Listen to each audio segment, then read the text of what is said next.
Hello mga ka-power, so ito na po ang ating water pump self-priming na 1.5 HP, 3,450 RPM, 42 meters yung max head.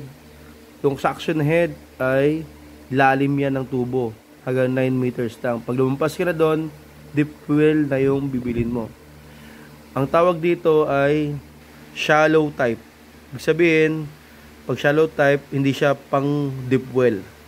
So, nawasa lang siya at mababang deep lang ang kaya niya, 9 meters lang. Pag lampas mo na sa 9 meters, nag 12 meters ka na, nag 15 meters ka na, hindi na to pwede kasi dapat bumili ka ng deep well.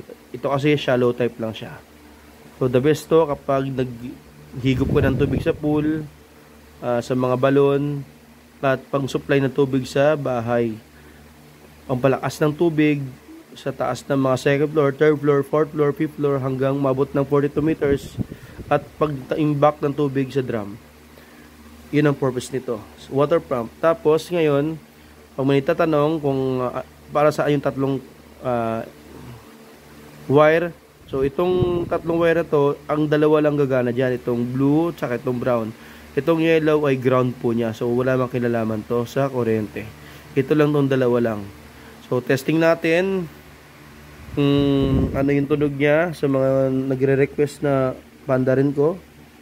Okay, testing natin. Susunod bibili na ako ng stand. Ayan, so smooth na tunog, hindi maingay, hindi garalgal. So sa mga gusto, PM na, private message na o tawagan niya ako sa contact number na nilagay ko. So, huwag niyo kalimutan mag-comment at mag-follow.